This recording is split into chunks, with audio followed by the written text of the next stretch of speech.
Saúdo a todos na paz do Senhor Jesus. Irmãos, vamos dar continuidade na nossa meditação na Santa Palavra de Deus. E hoje nós estamos meditando no livro de Atos, no capítulo de número 17.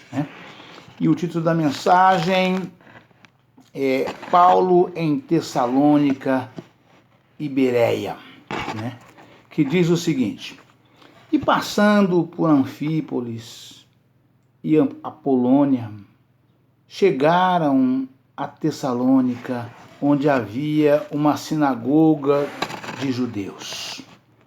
Aleluia, Pai.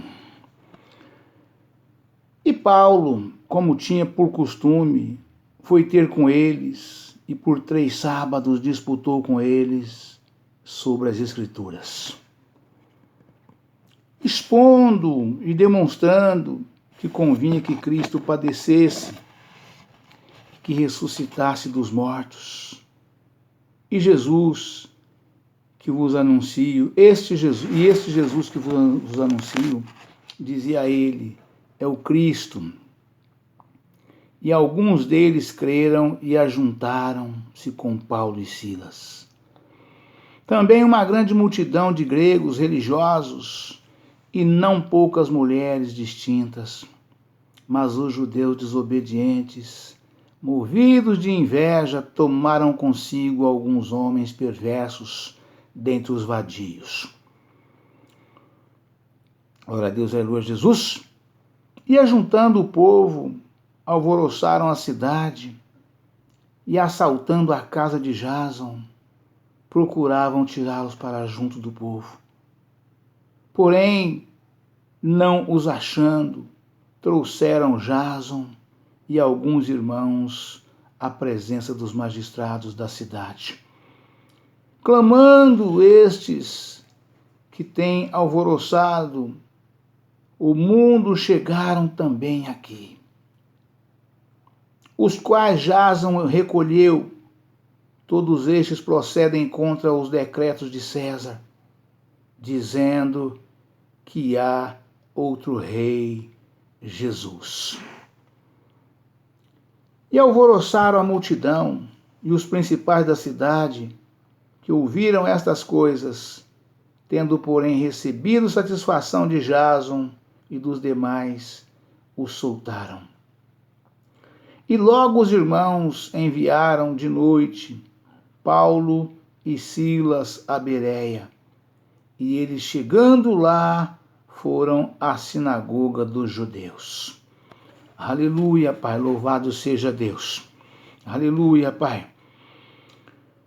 Ora, estes foram mais nobres do que os que estavam em Tessalônica, porque de bom grado receberam a palavra, examinando cada dia as Escrituras, se estas coisas eram assim.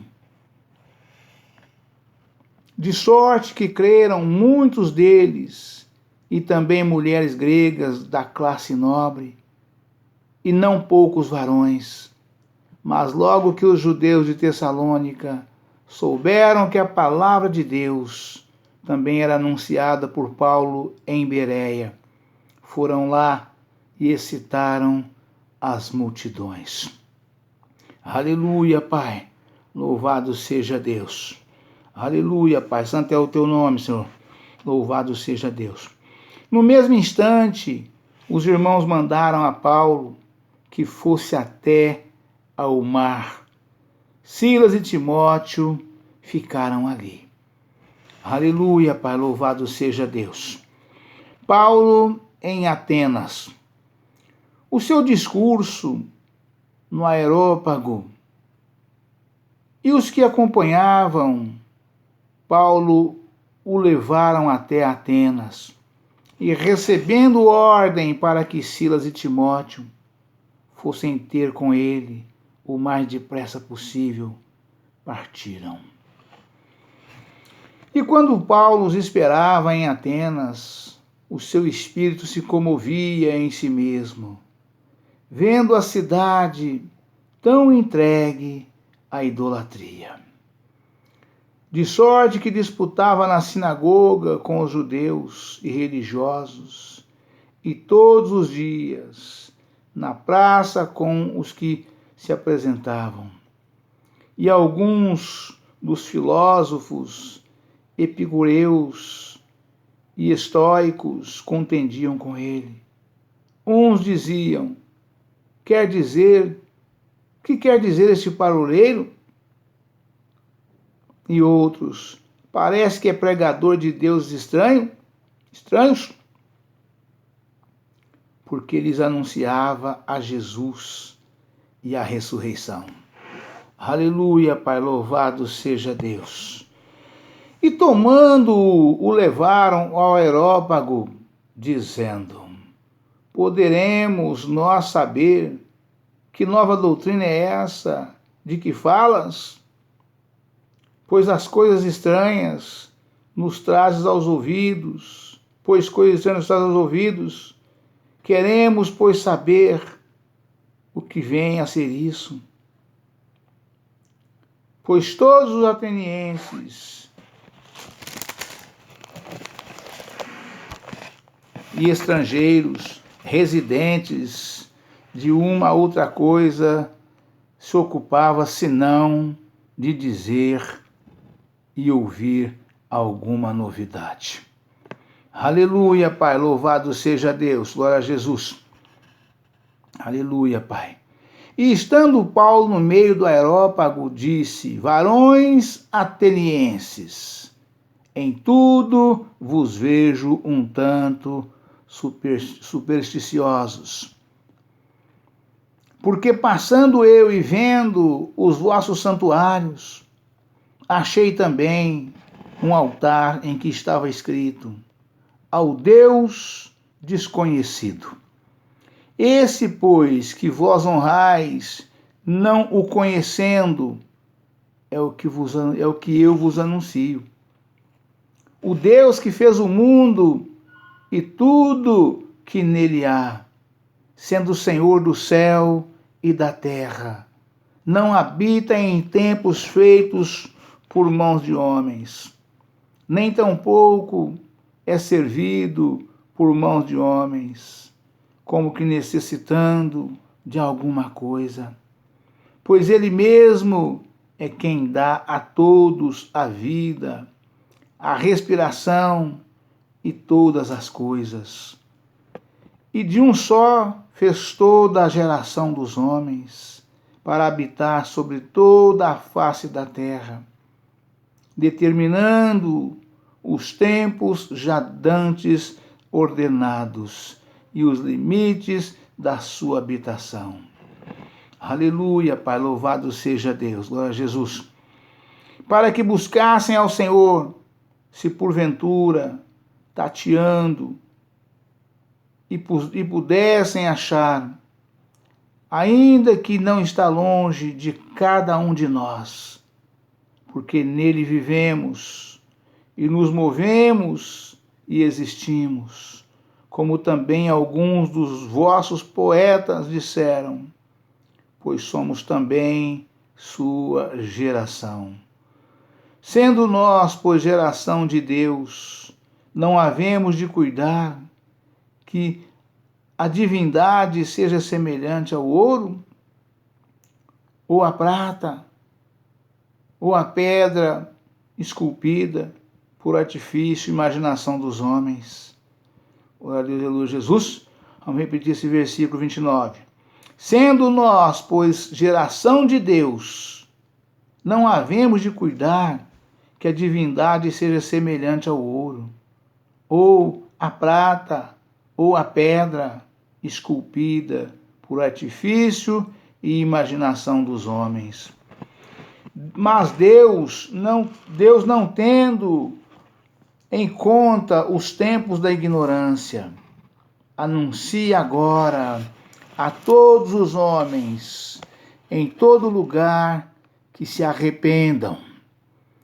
Porquanto tem determinado um dia em que com justiça há de julgar o mundo, por meio do varão que destinou, e disso deu certeza a todos, ressuscitando-os dos mortos. E como ouviram falar da ressurreição dos mortos, uns escarneciam e outros diziam: acerca disso te ouviremos outra vez. E assim Paulo saiu do meio deles.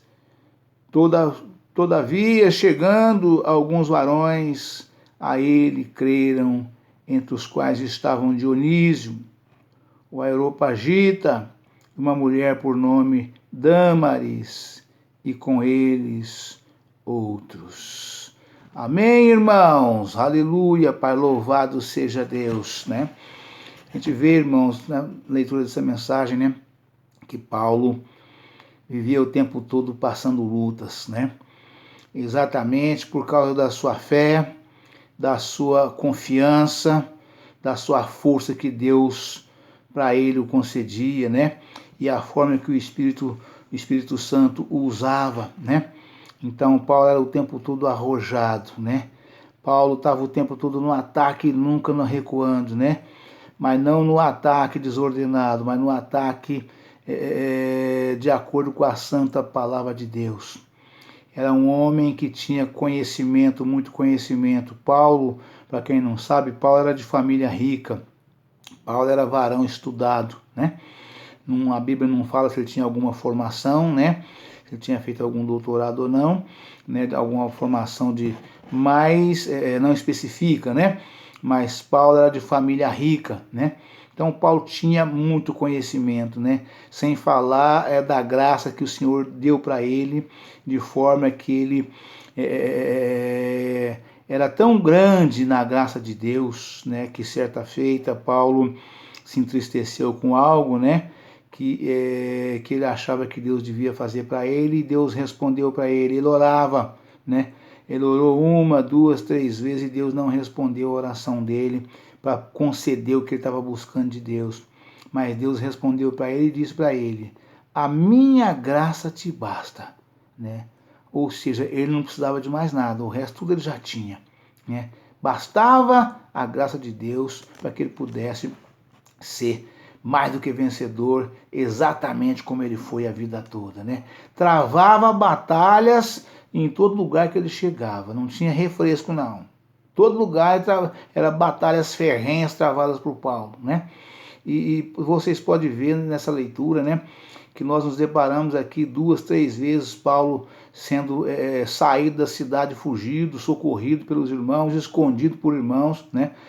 Porque o povo queria realmente acabar com a vida de Paulo, porque Paulo, exatamente pela força da palavra, né, por causa do conhecimento, né, ele era imbatível, né? Ele era imbatível, né?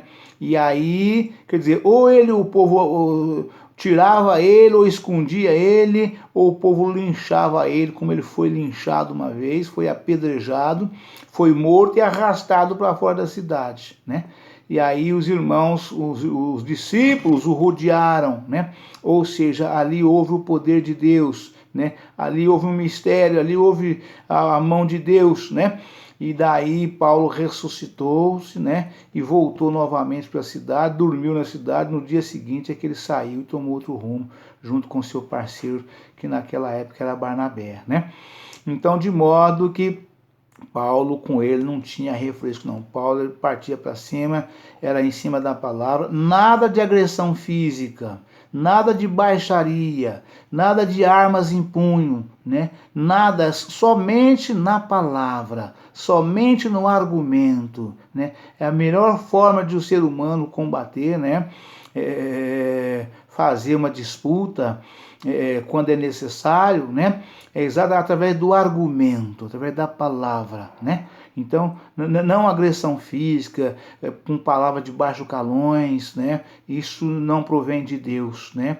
Mas através do conhecimento e da sabedoria, né? E da graça que Paulo tinha, ele era imbatível, né? E aí os ignorantes partia para cima para poder linchá-lo, ele precisava ou sair corrido da cidade pelas mãos dos irmãos, ou seria escondido na casa de irmãos, e à noite saía caladinho, pregava outro rumo, só que aonde ele chegava já começava tudo outra vez, não tinha esse negócio de parar não, né?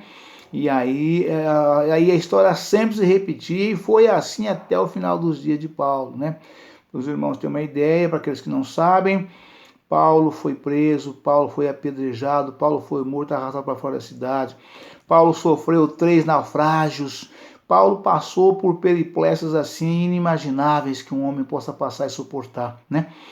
Paulo, quando ele era chicoteado, inclusive aqui tem uma afirmação dessas, que de acordo com a lei dos açoites, né? Podia dar no máximo 50 açoites, 40 açoites, no máximo 40 açoites numa pessoa, quando era açoitada na praça, né? E a palavra afirma que muitos irmãos, muitas pessoas que eram açoitadas, não aguentavam e morria durante essa sessão de açoite, de 40 açoites, né? E com Paulo, ele foi tão sofrido que quando ele chegava em 49, eles paravam, em 39 eles paravam, porque não, se chegasse em 40, estava encerrado a sessão de açoites, né? Aí eles iam até 49, porque depois aí podia começar do zero outra vez, até 39, e podia dar mais 39, né? E aqui existe uma desconfiança, né? A palavra não afirma, mas ela dá um entender, né? Que Paulo, ele não tomou 2 vezes, 2 sessões só não, tomou mais de 2 sessões, porque queriam matar Paulo, ver se ele morria. E como a lei permitia até 39, depois podia repetir, assim eles fizeram com Paulo várias vezes, né? Ou pelo menos uma vez, isso aconteceu dessa forma, né? E Paulo suportou tudo, porque Jesus, quando derrubou ele do cavalo do chão, falou, né? Paulo, Paulo, por que me persegues, né? E ele caiu do cavalo cego no chão, deitado no chão, prostrado, levantando em roda sem poder... Ele respondeu, quem és tu, Senhor? Jesus respondeu para ele, eu sou Jesus, a quem tu persegues, né? E aí Jesus falou para ele ali naquele momento, né, que era para ele entrar na cidade de Damasco, para ir até Damasco, que lá ele encontraria um varão, profeta, Ananias, que diria a ele o que ele deveria fazer, né? Mas Jesus disse, né, este é para mim varão muito valoroso, né, para levar o meu evangelho aos gentios, e eu lhe mostrarei o quanto haveis de padecer por amor do meu nome e da minha palavra. E assim aconteceu com Paulo, né? Paulo realmente, eu creio que depois de Jesus, foi o homem que mais sofreu, né, por tudo que a palavra mostra, né? Mais sofreu por tudo que ele passou, né, por tudo que ele viveu, né? Mas já era propósito de Deus, porque ele era traidor do povo de Deus, né? Então, de modo que, mas sem dúvida, foi um exemplo de homem para todos nós como servo de Deus, né? Após a sua conversão, né? Foi um exemplo de varão valoroso para todos nós, para vermos o quanto vale a pena sofrer por amor de Cristo, né? Sofreu tanto que quando ele encerrou a carreira já velhinho, ele disse, né? Combati um bom combate, encerrei a carreira e guardei a fé. Ou seja, mesmo sem forças físicas para poder continuar, né, a fé dele estava viva como se fosse no primeiro dia, né? É realmente coisa tremenda. O varão que Deus realmente capacita, que o Senhor escolhe, nos chama, e assim aconteceu com Paulo de forma extraordinária, né? Vamos pegar algumas referências aqui para que nós possamos dar uma elucidada aqui na palavra do Senhor para todos os irmãos, né? E Paulo, como tinha por costume, foi ter com eles e por 3 sábados disputou com eles sobre as Escrituras. Paulo e Silas, né? E também uma grande multidão de gregos religiosos e não poucas mulheres distintas. Mas os judeus desobedientes, movidos de íntima inveja, tomaram consigo alguns homens perversos dentre os vadios, né? Ou seja, né, eles já eram vadios, né? Era um bando de vadios, né? E dentre os vadios tinham os perversos, né? Que além de vadios, eram perversos, né? Capazes de praticar toda e qualquer atrocidade, né? E ajuntando o povo, alvoroçaram a cidade, assaltando a casa de Jason, procuravam tirá-los para junto do povo. Ou seja, pegou os vadios, dentre os vadios, os varões perversos, e foi lá, os arruaceiros, né? Vamos lá arrancar esse Paulo para fora, para nós acabar com a vida desse Paulo aqui. Só que chegando lá, irmãos, o Jason, que era o dono da casa onde eles estavam hospedados, né? Escondeu eles, né? De forma tão bem escondida que não acharam, né? Não acharam eles lá, né? E como não acharam eles na casa de Jason, né? Eu já disse, da mesma forma que Raabe também escondeu, né? Também não acharam os espias lá lá em Jericó, assim como Jason também não achou. O que fizeram, né? Eles entrou aqui, né? E daqui eles não saiu, né? E cadê eles? Então o senhor vai preso, o senhor está detido, o senhor vai conosco lá, né? E na presença dos magistrados, nós vamos chegar lá e relatar o que o senhor fez e eles vão ver o que faz com o senhor, porque o senhor está escondendo, né? E chegando levaram, né?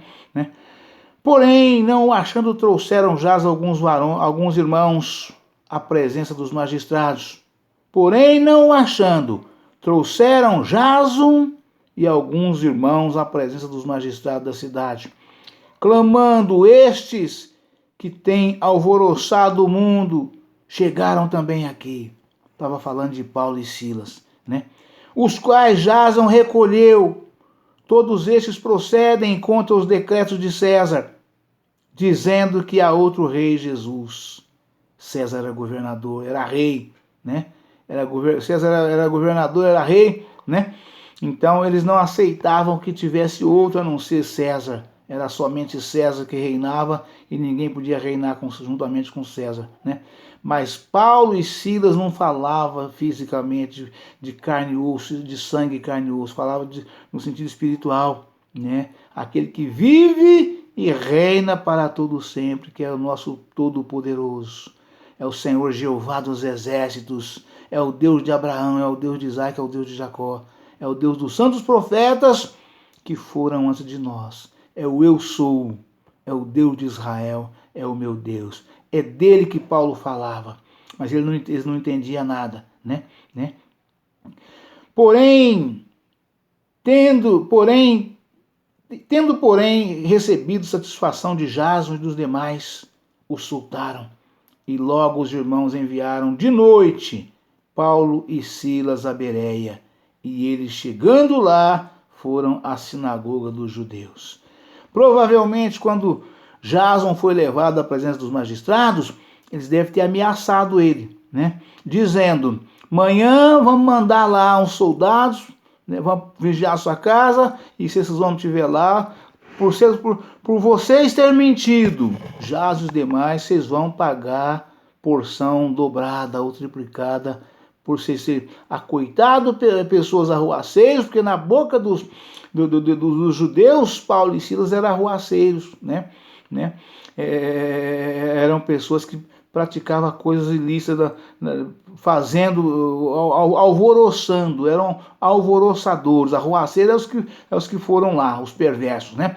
Mas Paulo e Silas era alvoroçador, porque pregava a doutrina que pregavam, faz as pessoas mudar de opinião, abre o entendimento. Quando você prega o Jesus crucificado, as pessoas abrem o entendimento e começam a rejeitar tudo aquilo que aceitou até aquele dia, né?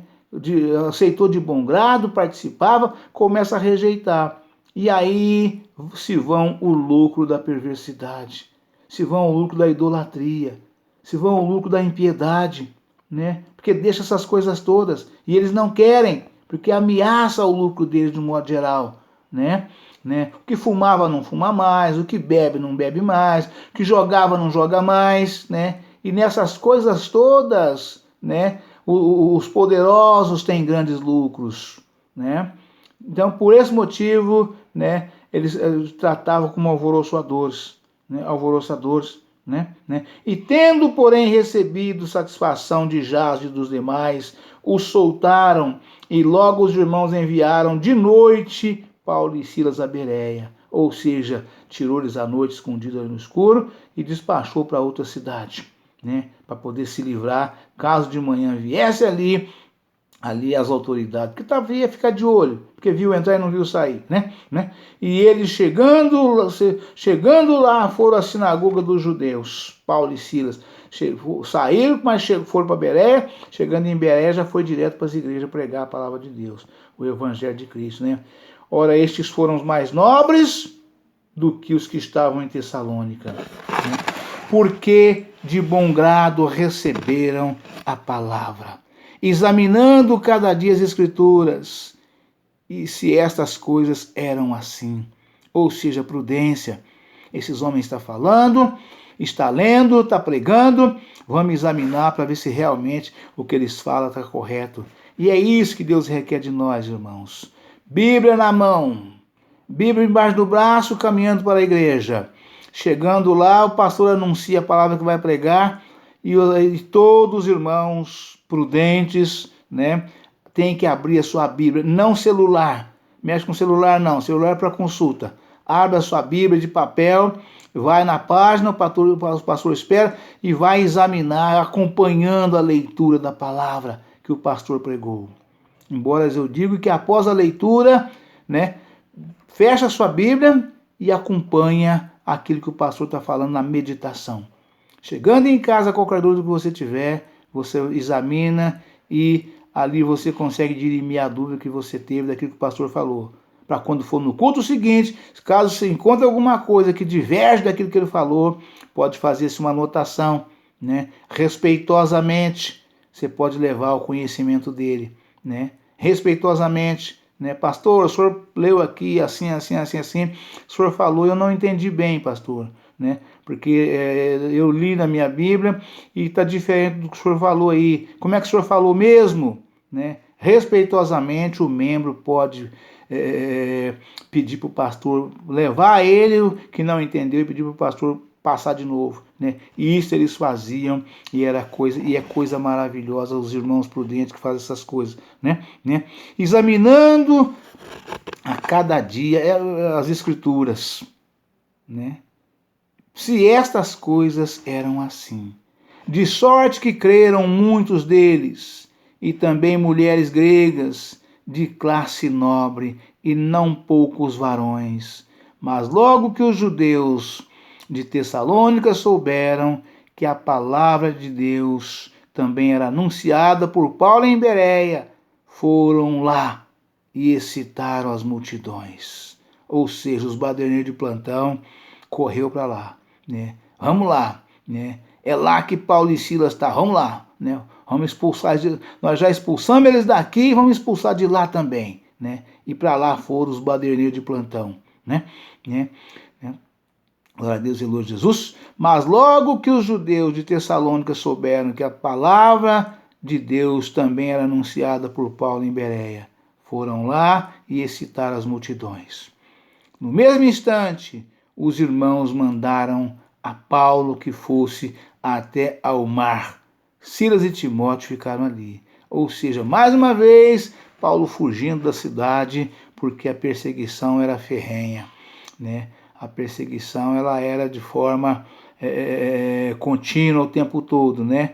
O pessoal... Só que a boa semente plantada, irmãos, não tem jeito. É igual transportar um saco de semente furado, né? Aonde aquela semente cai, né? Ela cai, ali ela nasce. Nasce na estrada, nasce no campo, nasce no meio das pedras, nasce em qualquer lugar.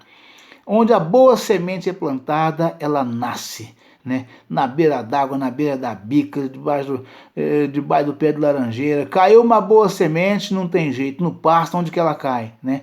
Então, assim é a santa palavra de Deus. Mesmo aquela que fala, está perdido. Não, não está não. Não está não. Né? Ela está na dormência ali, a hora que a chuva vier, né, e regar aquela semente, ela germina, nasce e cresce e produz. 1 por 30, por 60 e por 100. Assim é a santa palavra de Deus. Amém, irmãos? Deus abençoe a todos, um forte abraço. Ficam todos na paz do Senhor Jesus. Amanhã estaremos de volta com um novo vídeo e uma nova mensagem em nome do Senhor Jesus. Amém?